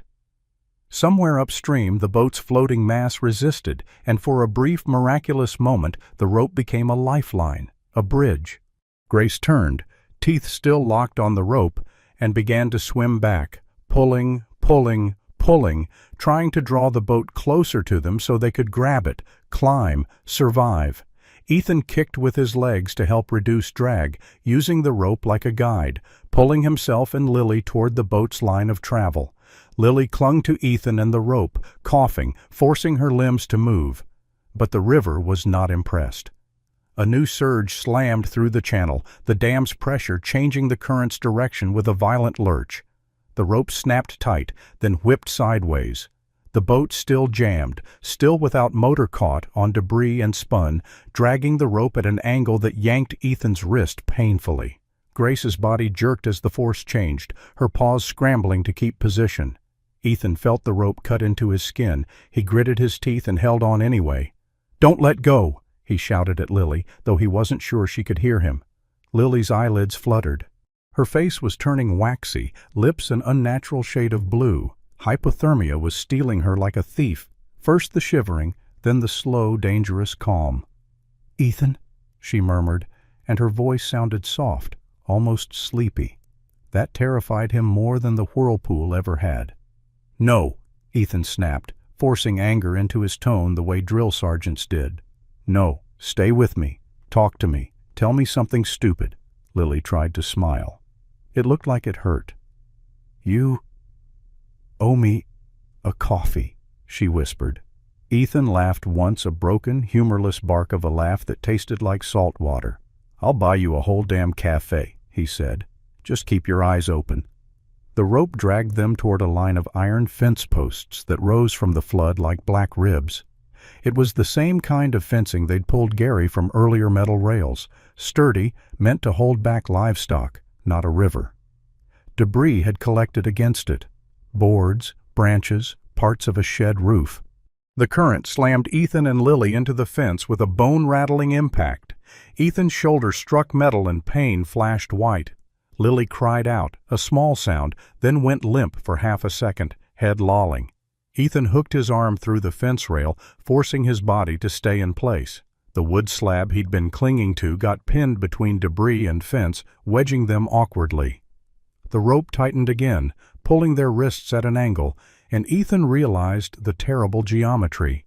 They were trapped between the fence and floating wreckage, with the current hammering them like a fist. Grace barked, frantic now, circling in the water, trying to find purchase. She swam to the fence, paws scrabbling against metal, trying to climb, but the current slapped her back. Still, she didn't leave. She kept coming again, like a mother refusing to accept the word impossible. From upstream, a faint, pitiful sound rose, the puppies. Their mewling, weak and intermittent, filtered through the rain. Ethan could barely hear it, but the sound pierced him like a needle. 2 tiny lives calling from inside a waterproof bag, trapped on a drifting boat, and the world acting like it didn't care. Lily's head sagged forward. Her eyes were half closed now, lashes heavy with rain. "Lily," Ethan said, voice urgent, almost desperate. "Look at me." He slapped her cheek lightly, not cruel, just enough to jolt. "Don't sleep. Don't you dare sleep." Lily blinked slowly, unfocused. "Cold," she whispered, and that single word contained the whole ocean. Ethan's own vision began to blur at the edges. His fingers were stiff, losing strength. He felt the seductive pull of giving up, how easy it would be to close his eyes and let the river decide. And behind that thought, like a predator, came the old guilt. Maybe this is what he deserved. The moment that thought formed, Grace lunged closer and barked directly at Ethan's face, one loud, furious bark that startled him back into the present. The dog's eyes were wild, not with fear, but with insistence. Live. Ethan coughed, swallowed river water, and forced his arms to work. He hooked Lily's jacket over the fence rail to keep her from sliding under. He wrapped the rope around the rail too, relieving pressure on their wrists. It wasn't a rescue. It was a pause, a fragile, trembling pause in the mouth of the shark. The rain kept falling, the current kept pressing, the puppies kept making those small, fading sounds, and Ethan, clinging to iron and wreckage, realized the storm had finally done what storms always do when they can't break you as a hero. It turned you into a victim and asked what you were made of then. The fence didn't feel like metal anymore. It felt like the teeth of some giant animal, biting down and refusing to let them go. Ethan's forearm was hooked through a rail, the crook of his elbow burning with pain and numbness at the same time. He couldn't tell where the cold ended and the injury began. The river hammered him in relentless, ugly pulses, as if it kept trying different angles to pry him loose. Lily was pinned beside him, her jacket snagged over the rail like a flag on a broken mast. Her head lolled forward, chin to chest, eyelashes clumped with rain. The shivering had nearly stopped, replaced by a dangerous stillness. That stillness scared Ethan more than the current. It meant her body was surrendering. The puppy's faint mewls drifted from upstream, thin, intermittent, like tiny signals from a sinking ship. Somewhere in the brown chaos, the aluminum boat tugged against its tether, the rope stretched and vibrating. Grace fought in the water below, her gray and white head popping up and down as she tried again and again to reach the fence. She was a mother made of bones and stubbornness, her muzzle clamped on rope whenever she could, her paws scrabbling at iron that offered no purchase. She barked, not to call strangers this time, but to keep Ethan's mind from slipping into the dark. Stay, stay, stay. Ethan's vision narrowed. The world became a tunnel of rain, rust, and Lily's pale face. He forced himself to breathe, even though each inhale tasted like mud and engine oil. "Lily," he said, voice raw, and he leaned close to her ear. "You're not allowed to quit." It was a ridiculous thing to say, like speaking rules to a hurricane, but he said it anyway, because words were all he had left. Lily's lips parted. No sound came.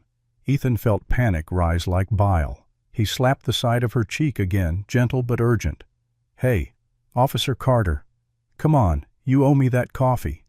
Their humor, like a match struck in a wet world. Lily's eyelids fluttered. A faint, involuntary breath scraped out of her. Ethan exhaled shakily, relief sharp as pain. Then the fence groaned. The debris jammed against it shifted, a low metallic complaint that made Ethan's stomach drop. The river was building pressure. If the jam broke wrong, it could pin them under. If it broke right, it could fling them loose into the surge like spit from the mouth of a beast. Neither option sounded good. Somewhere beyond the rain, the town's emergency lights flickered and a distant voice shouted. Ethan couldn't make out the words, but he heard the tone. People running, people afraid. The dam was coming, and Ethan felt a strange, exhausted clarity. He and Lily would not outrun it. Not like this, not tied to a fence in the river's teeth. He looked up, searching, and saw only darkness and rain. Then, suddenly light. A beam cut across the flood, sweeping low and fast. At first Ethan thought it was lightning, but the beam held steady, purposeful, moving in arcs. A flashlight, a human hand, a human intention. The beam found the fence line, then found Ethan's head, then Lily's pale face. It paused there, trembling with recognition, and then it began to flash, a quick signal, 3 short bursts, a frantic strobe that felt like a heartbeat made visible. Ethan's chest tightened. Someone saw them. Grace barked sharply, answering the light as if it were a call. Up on the high ground, a figure leaned forward at the embankment's edge, rain blasting his face. Gary Raines, the man with the wet gray-blonde mustache and the battered workman's hands, was no longer a collapsed bundle on Ethan's porch steps. He stood now like a man called back from death, braced against the wind, one arm wrapped around a road sign post for balance. His cheeks were raw red, and his eyes looked brighter, wilder, like he'd been given a second life and didn't know what to do with it except spend it. He was holding the flashlight in one hand, and in the other he waved a piece of reflective tape like a flag. "Down here!" Gary screamed, voice cracking. "They're down here!" Ethan couldn't hear everything, but he could see Gary's mouth shaping the words, could see the desperation. Gary turned and shouted behind him, and shadows moved, people, the shapes of the very lives Ethan and Lily had pulled from water earlier. Ruth Whitaker, wrapped in foil blankets like a silver statue, stood hunched but alert, one arm around Mia's shoulders. Daniel Ortiz was there too, face set hard, rain slicking his beard as he helped Marisol sit on a crate with her hands over her stomach. Mason Hale, broad and bearded, was already moving before anyone finished speaking, his body reacting like a man who had just watched his child saved and understood what debt looked like. Tom Wells, the emergency manager, stood near the command table yelling at people to move uphill, but when he saw the flashing beam and the cluster at the embankment, his expression shifted from bureaucratic panic to something simpler, human alarm. "Rope!" Gary shouted, and his voice was more than a word. It was a plea to the universe. "Get a rope!" Mason and Daniel sprinted to a supply pile. They tore through bins until Daniel found a coil of thick nylon rescue rope, bright orange, heavy enough to matter. Daniel's hands shook as he threw it toward Mason. Mason, built like a man who'd hauled hay bales his whole life, caught it and looped it around his waist once like he was harnessing himself to duty. Lily would have yelled at him for that if she'd been standing. Gary, still shouting, pointed his flashlight beam at the fence line like a guiding star. "There!" The rope's end was tied quickly with a bowline imperfect but functional by a volunteer Ethan hadn't met, a woman in a soaked baseball cap who moved with calm competence. Her name was Kendra Shaw, and she looked like the kind of local ranch hand who'd learned knots before she learned algebra. She was in her late 20s, tall and wiry, freckles visible even through rain, her dark hair braided tight under the cap. She didn't waste words. "Hold the line," she snapped, and several hands grabbed the rope behind her. "No hero dives. We pull together." Mason and Daniel crouched at the embankment edge and hurled the rope outward. The first throw fell short, slapping into the flood with a useless splash. The second throw went farther, but the wind caught it, and it drifted away from the fence line. Ethan watched, jaw clenched, knowing each failed throw was time the dam could steal. Grace barked wildly below, circling, eyes locked on the rope like it was meat and salvation in one. Gary shouted again, "Aim for the dog! She'll get it!" Kendra didn't argue. She yanked the rope back, spun it once, and threw with a clean, controlled motion. The line arced through rain like a comet, and this time it landed close enough that Grace lunged. The German Shepherd mother surged through the water with a furious burst of strength that didn't seem possible in her exhausted body. Her jaws clamped on the rope with a decisive snap. She shook once to seat her bite, then turned her whole body and swam, dragging the rope sideways against the current. The rope cut through the water, tightening, vibrating. Grace fought the river inch by inch, her paws churning, shoulders rolling like pistons. She wasn't an angel. She was a mother. That was stronger. The line reached the fence debris jam. Ethan's numb fingers fumbled, and for a terrifying moment he couldn't make them work. Grace barked once, sharp and close, her eyes meeting his. "Do it now." Ethan forced his hands to obey. He grabbed the rope, looped it around the fence rail twice to anchor it, and then, because he had learned in the worst ways what panic does, he made himself slow down for one precious second. He pulled Lily closer, her head lolled against his shoulder, her breath faint. Ethan wrapped the rope around Lily's torso beneath her arms, threading it through her jacket strap and tying a rough knot that would hold even if his hands failed. "Lily," he said, voice shaking, "I'm going to tie you in. Stay with me." Her eyelids fluttered, her lips moved. A rasp, barely there, escaped. "Okay," she breathed, and the word was so small it felt like a miracle on its own. Ethan looked up and screamed toward the embankment, "Pull!" His voice tore out of him, and in that shout was every buried prayer, every failure, every desperate refusal to lose again. On the high ground, Mason, Daniel, Gary, Kendra, and a cluster of strangers hauled on the rope together. Their bodies leaned back in unison, boots digging into wet gravel, shoulders straining. The rope went taut and sang with tension. Ethan felt the pull bite into his ribs as Lily's weight shifted. The debris jam fought back, snagging the rope, but the line held. Lily's body lifted slightly, dragged upward, her jacket scraping metal. She coughed, a harsh, wet sound, and that cough was music. Ethan shoved with his legs, using the fence as leverage, pushing Lily up as the rope pulled her, inch by inch. He could feel her slipping in and out of consciousness like a candle in wind. "Stay awake," he shouted into her ear. "Stay mad at me."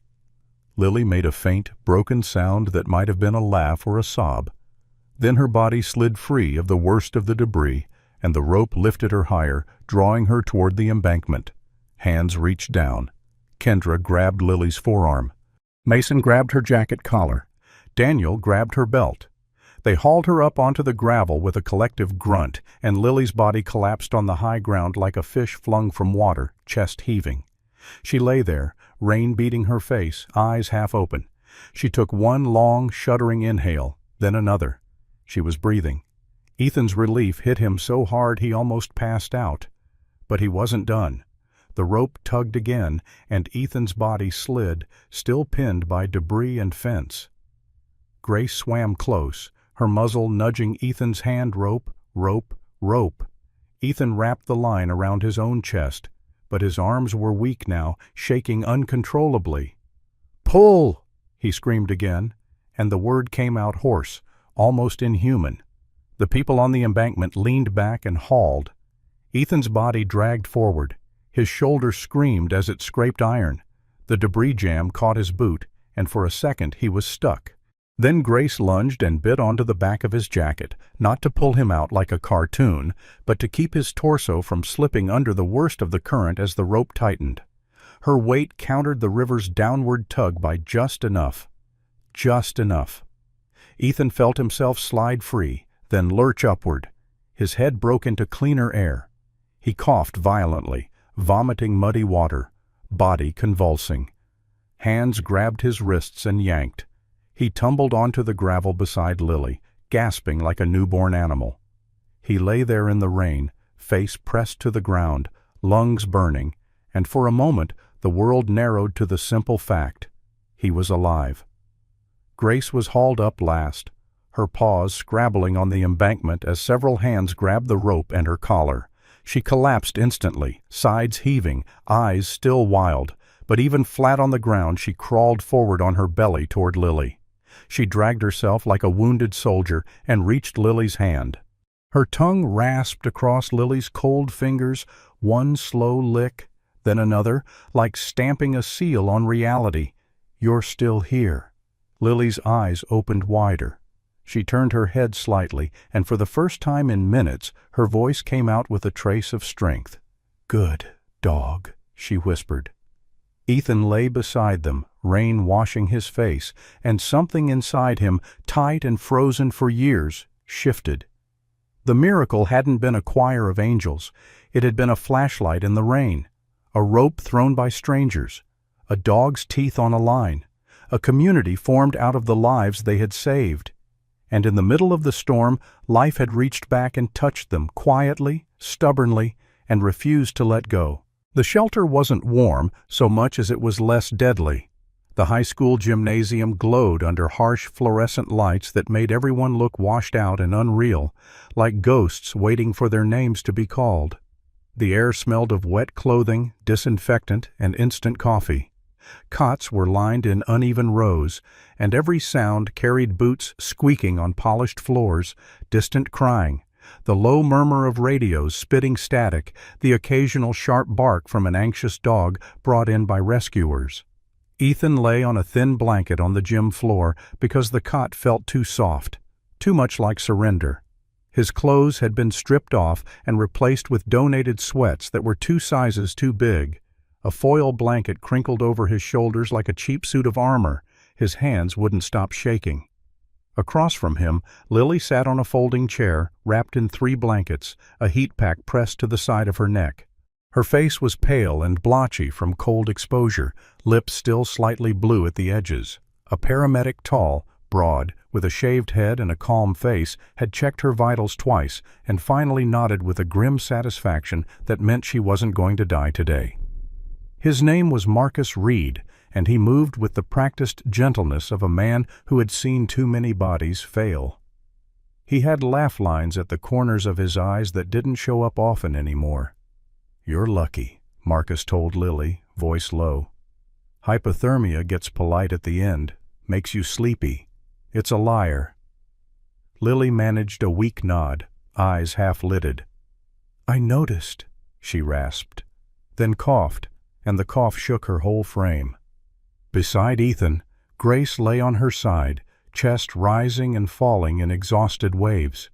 Her gray and white coat was still damp despite towels and blankets.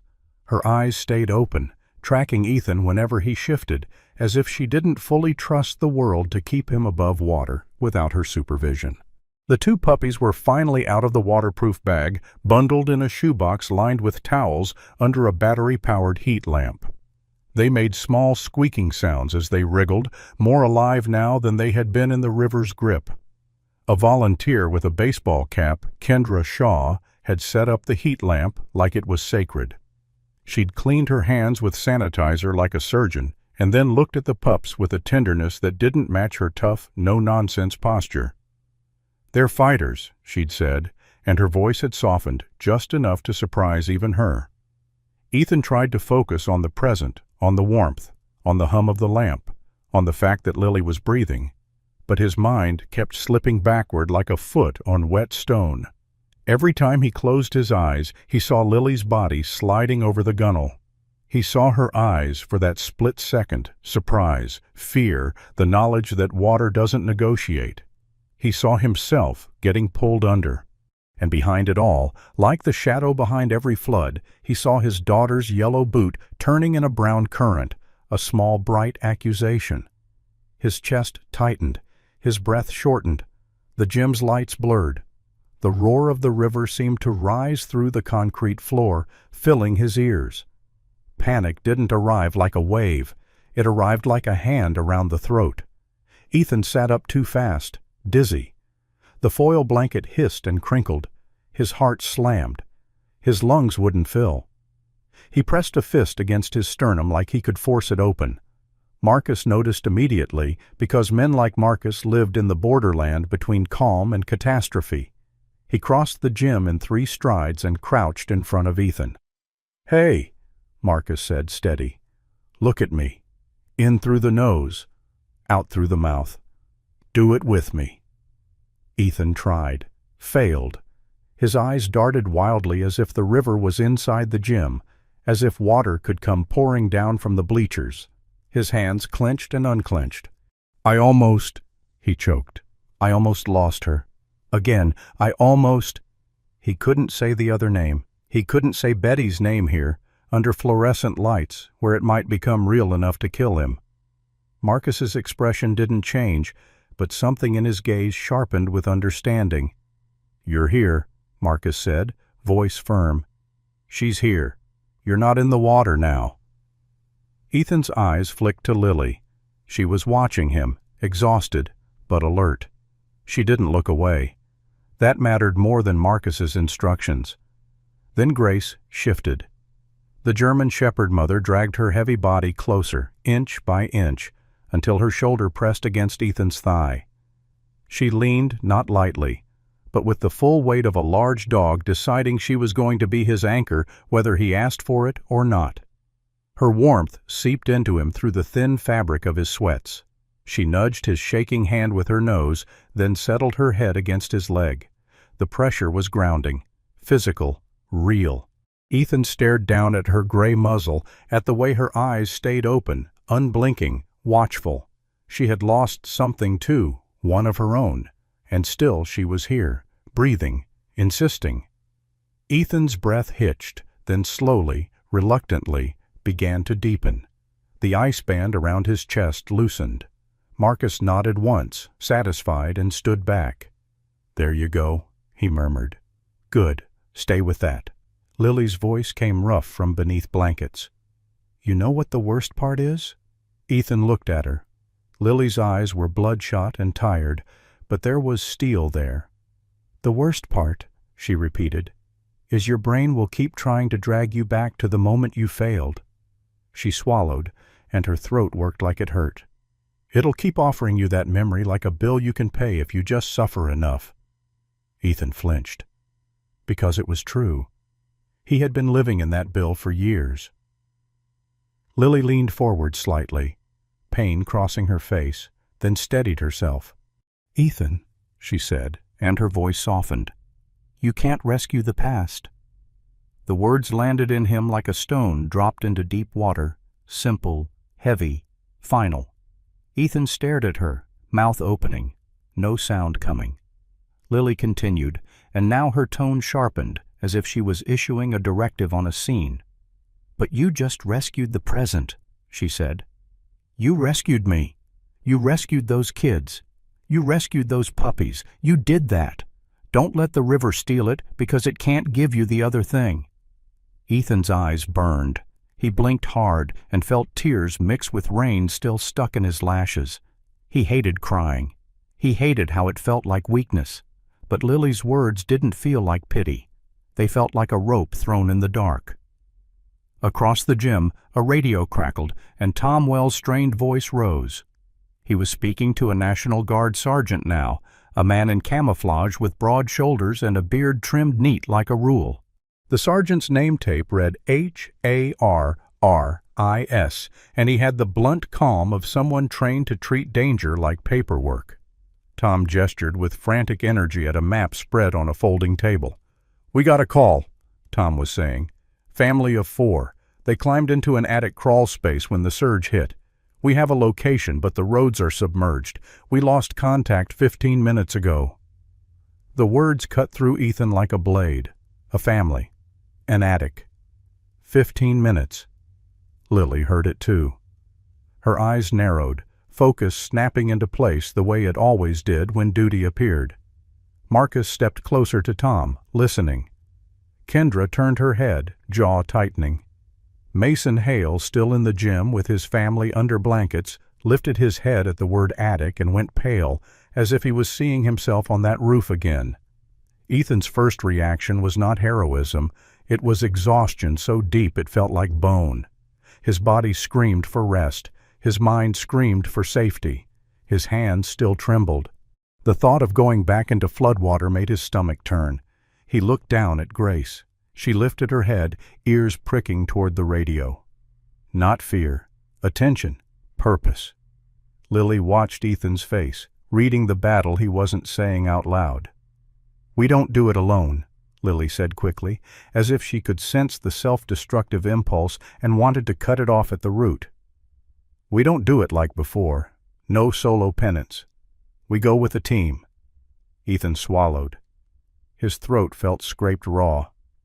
He looked at Tom's map, at Harris's calm, at the cluster of volunteers gathering. He thought of the fence, the whirlpool, the moment he'd almost disappeared. And then he thought of Lily's words, the present. He had it in his hands right now, fragile as a puppy's heartbeat. He could choose to protect it or abandon it. Ethan pushed himself to his feet. His legs wobbled. Marcus reached out automatically to steady him, but Ethan waved him off with a stubborn shake of his head. "I can walk," Ethan muttered, more to convince himself than anyone else. He stepped toward the command table, Grace rising immediately despite exhaustion and falling into place at his side. Her gait was heavy but determined. Her tail didn't wag. This wasn't play. This was work. Lily stood too, swaying, and Marcus immediately moved to block her. "Not you," Marcus said, firm. "Your core temp's still low. You're not going back out." Lily's eyes flashed. "I'm a police officer," she snapped, then winced as a cough bent her in half. Marcus didn't flinch. "You're a patient," he replied, "and I'll put you in a chair if I have to." Lily glared, then painfully conceded. She looked at Ethan instead, and her voice softened into something like trust. "You listen," she said. "You follow Harris. You don't chase ghosts. You come back." Ethan nodded once. He didn't promise with words. Words were too easy. he promised, with the way he squared his shoulders, with the way he kept Grace close, with the way he didn't look away from the map, even when it made his stomach twist. Sergeant Harris pointed at the flooded grid. "We take 2 boats," Harris said, tone clipped. "1 extraction, 1 support. We move with a tether line between them. Nobody breaks formation. If we lose contact, we pull back. Clear?" Ethan heard himself answer like he was back in uniform. "Clear," he said. Tom Wells looked at him, recognition dawning. "You're the guy from earlier," Tom said, voice rough. "The one—" Ethan cut him off with a nod. "Where's the attic?" Harris tapped the map again.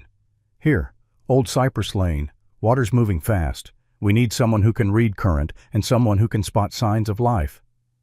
Ethan glanced down at Grace. The dog's nose lifted slightly, testing the air, ears forward. Lily's voice came from behind him, quieter now, the edge of emotion barely restrained. "She'll find them," Lily said. "And you'll bring them home." Ethan didn't turn around. If he did, he might break. He simply nodded again and stepped toward the double doors where rain sounded like fists on glass. He paused for half a second, hand brushing Grace's wet fur. "All right," he whispered to her, and maybe to himself. No more being late. Grace didn't bark. She just moved forward, steady, determined, like the storm was a hallway, and she knew the way through. The second run out onto the water wasn't dramatic the way movies like to pretend.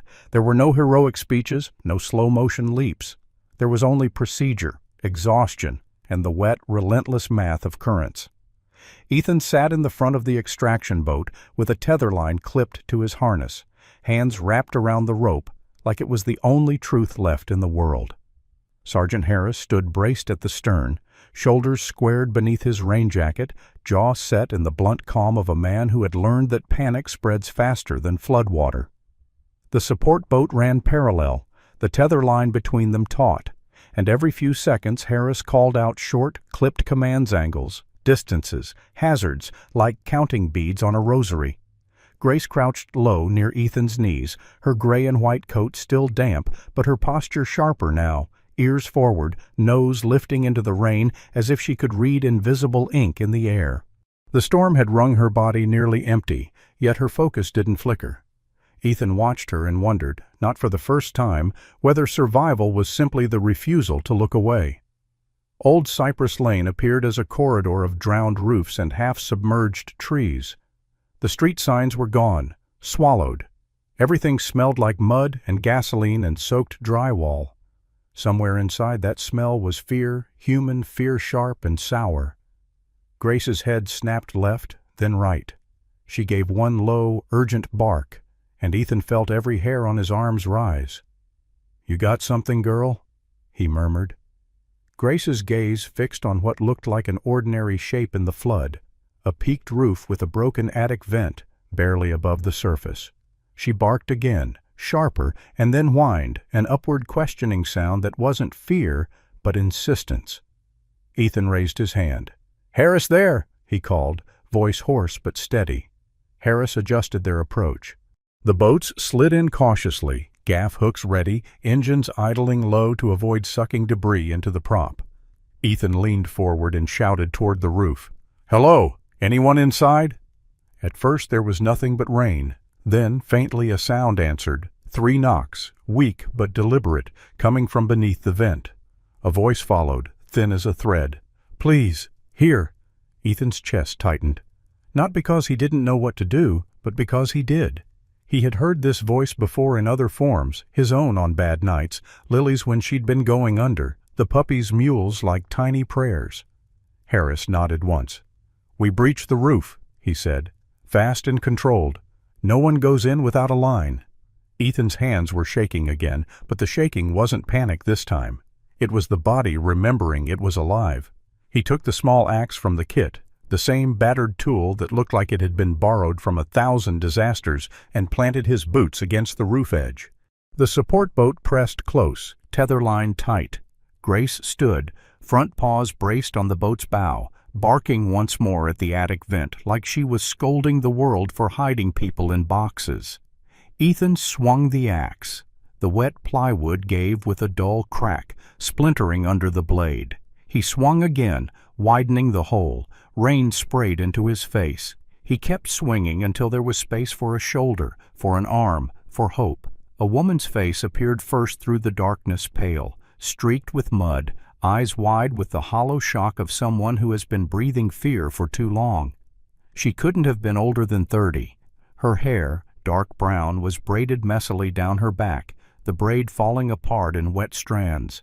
She wore a faded t-shirt clinging to her like skin, and a thin gold chain around her neck, as if she'd tried to keep one small normal thing in a world that had turned monstrous. Her name, she choked out between sobs, was Sarah Linton. She was slim, almost fragile in build, but her arms were wrapped around a toddler with a fierce grip that made Ethan think of Grace and her puppies. Sarah's skin was light olive, goose-bumped, lips trembling, but her gaze had a hard, protective edge. Trauma hadn't made her weak. It had made her sharp. Behind her, a man shifted broad shoulders hunched in the crawl space, beard soaked and matted. He had the rough, angular face of a construction worker or a mechanic, cheeks hollowed by sleeplessness, eyes rimmed red. His name was Caleb Linton, and even in terror he tried to position his body between Sarah and the hole as if he could shield them from the river with bone and will. "We've got you," Ethan said, voice gentler than his own mind felt. He clipped a strap under Sarah's arms, tethered to the line, and guided her toward the opening. Harris and 2 guardsmen hauled steadily, not yanking, not wasting strength. Sarah's breath hitched as she was pulled out into rain and air, clutching the toddler so tight the child's small face was pressed into her neck. The toddler, Noah, just 2 years old, didn't cry. He stared, silent, eyes huge, as if tears were a luxury the flood had stolen. Grace shifted immediately, nose reaching forward, and in a soft miracle of instinct she began to lick Noah's tiny hand, gentle, slow, not overwhelming. Noah blinked, then his fingers curled around a tuft of Grace's wet fur. That small grip looked like a bridge back to life. Caleb came next, muscles trembling, pride battling the need to be saved. Ethan hooked a line around Caleb's waist and guided him out. When Caleb's boots touched the boat's aluminum floor, he sagged to his knees, head bowed.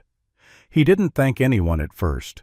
He just pressed his forehead to the metal and breathed like a man learning oxygen again. The boats turned back toward the shelter, tether lines steady, engines humming. Ethan sat with his back against the bow, exhaustion punching him in the ribs. Grace lay beside him, eyes open, watching the rescued family with that same solemn intelligence she'd used to watch Ethan's panic. Sarah held Noah and stared at Grace as if she couldn't believe an animal could be a compass. Caleb looked at Ethan with a hollow gratitude that didn't know how to become words yet. When they reached the high school, the gym doors opened to the roar of human life voices, radios, crying, laughter that sounded almost guilty. Lily was there, wrapped in blankets, standing too soon because she was stubborn and because some part of her needed to witness the outcome. Marcus tried to push her back into a chair. She ignored him in the polite way of someone who has spent her whole career ignoring pain. Lily saw Ethan step in, saw Grace at his side, saw the family clinging to each other, and her shoulders sagged in pure relief. She crossed to Ethan and didn't hug him. She wasn't that kind of person. She simply touched his arm once, firm, like stamping reality into him. "You came back," she said. Ethan tried to answer, but his throat closed. He nodded. Grace leaned into his leg, and the pressure kept him upright. The next days blurred into an exhausting rhythm. The flood receded slowly, leaving behind a crust of toxic mud that made the town look like it had been dipped in grief. But something else began to move too, something quieter than water. People. The ones Ethan and Lily had saved didn't vanish back into anonymity. They clustered around the animal corner, around the box where the puppies slept, around Grace's weary body like pilgrims around a reluctant saint. Donations began to arrive in small waves. Blankets, formula, leashes, medicine, fuel. Tom Wells, who had looked like a man on the edge of collapse, began to look like a man held up by a crowd. Lily began coordinating shifts even from her chair, voice sharp but no longer lonely. Ethan kept expecting the story to end the way his life usually ended, with him alone, retreating back to his cabin, dragging his ghosts behind him like wet chains. Then the microchip scanner chirped. Eva Sandoval, now finally able to work with restored power and a borrowed laptop, held the device in her gloved hand like it was a verdict. Ethan watched from beside Grace, heart tightening before the words even came. "She's chipped," Eva said softly. "Registered." The name on the file wasn't Grace. It was Daisy. Ethan felt the old selfish sting. This dog had become his anchor, his ballast, his proof that he could still matter. And now the universe was reminding him that nothing truly belongs to a broken man for long. He swallowed it down. Ownership didn't erase what she'd done. It didn't erase what they'd been to each other. The reunion came 2 weeks later, when roads finally reopened and survivors began returning to retrieve what little remained. A man arrived at the shelter with mud-stained boots and eyes that looked permanently bruised by sleeplessness. His name was Tyler Larkin. He was in his mid-30s, tall, lean, with a rough beard and hands that trembled when he tried to keep them steady. Beside him walked a small girl, Amelia, 8 years old, with long blonde hair tucked under a knit cap, cheeks pale, eyes too old. She held Tyler's hand like she was afraid the world might wash him away too. Tyler's voice broke when he asked, "Did anyone find a gray and white shepherd?" Ethan stood behind the pen as Eva opened the gate. Daisy lifted her head. For a heartbeat she didn't move, eyes searching, uncertain. Then Amelia whispered, "Daisy?" The dog's entire body changed. Her tail began to wag, faster, then frantic. She let out a high, joyous bark and surged forward, not toward Tyler first, but straight to Amelia, pressing her head into the girl's chest like she was trying to crawl back into a memory. Amelia made a small sound, half laugh, half sob, and dropped to her knees. Daisy licked her face, whining, circling, touching her like a blind person reading Braille. Tyler collapsed beside them, hands shaking as he stroked the dog's wet fur. "I thought she was gone," he choked. "I thought—" Ethan watched, and the moment was so beautiful it hurt. It was a ship sailing away on the horizon, relief and loss braided together. He stepped back, preparing for the familiar emptiness. Then Lily's hand caught his sleeve. "Don't disappear," she said quietly. It wasn't a command. It was a request, which for Lily might have been the most vulnerable thing she'd ever said. Tyler looked up too, eyes red. "You're Ethan," he said, recognizing him from the stories the shelter had been passing like scripture. "You saved them. You saved her." Ethan tried to shrug it off. "We did," he corrected, glancing at Daisy. Tyler swallowed hard, then nodded toward the mess outside the gym, mud, broken fences, people with shovels trying to pretend normal could be rebuilt. "I'm staying," Tyler said, voice rough. "I can't leave the town where my wife is buried. I'm rebuilding here for Amelia." He hesitated, then said the words like they weighed 100 pounds. "I need help." Ethan stared at him, stunned, as if help was something only other people were allowed to offer. Lily stepped closer. "He's good at hard work," she said, dry humor flickering even now. "And he's got a strange talent for not dying, apparently." Tyler managed a shaky laugh that turned into a cough. "I'm serious," he said. "I'll pay—" "No," Ethan said, surprising himself with the firmness of it. He looked down at his hands, still rough, still shaking sometimes, still carrying the memory of water. "No money," he swallowed. "Just tell me where." "Daisy Grace." Daisy looked back at Ethan one last time. Her eyes held that deep, ancient animal knowing. "You were my bridge." Then she turned and pressed her body against Amelia again, choosing her true home. Ethan expected the anchor to vanish from his chest. Instead, something else settled there, quiet, heavy, warm. Not a dog this time, a vow. Weeks later, Ethan found himself on a ruined street with Lily, Tyler, Amelia, and a handful of the people he'd pulled from water. They were stacking sandbags around a community center that would become a clinic, a shelter, a place that said the town wasn't done. Ethan's muscles ached, but it was the honest ache of building, not drowning. Lily stood with a clipboard, hair pulled back, face still pale but eyes alive. Tyler worked beside Ethan, silent but steady, their griefs not competing, just coexisting. Amelia sat on the tailgate of a truck with Daisy's head in her lap, whispering secrets into her fur-like prayers. Ethan looked at the river in the distance. It glittered deceptively in the sun, a silver ribbon pretending innocence. He thought of the fence teeth, the whirlpool jaws, the moment his lungs had turned to ice. He thought of the flashlight beam, the rope, the hands pulling. He finally understood what had dragged him from the abyss. It hadn't been heroism. It had been being rescued back by strangers, by a dog, by a community that refused to let him stay lost. The miracle wasn't that they never sank.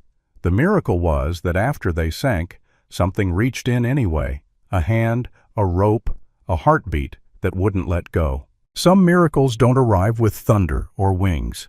Sometimes God sends them in smaller disguises, a flashlight cutting through rain, a rope thrown by trembling hands, a dog's warm weight leaning into a shaking soul, a stranger choosing to pull instead of look away. The flood tried to claim them, but it couldn't, because grace isn't the absence of drowning. Grace is what reaches in after you've gone under and says, "Not today." And if you've ever felt like life was a current too strong grief, bills, loneliness, a sickness, a mistake you can't undo, remember this. God often answers not by erasing the storm, but by placing one steady hand, one faithful heart, one unexpected helper right beside you.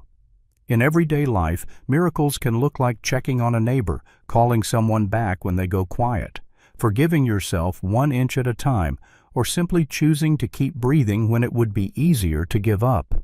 If this story touched your heart, please share it with someone who needs hope today. And before you go, type AMEN in the comments if you believe God still works through ordinary people and loyal animals. Don't forget to subscribe and turn on notifications so you won't miss the next story, because you never know whose life your presence might help save. May God bless you, protect your family, and guide you safely through every storm.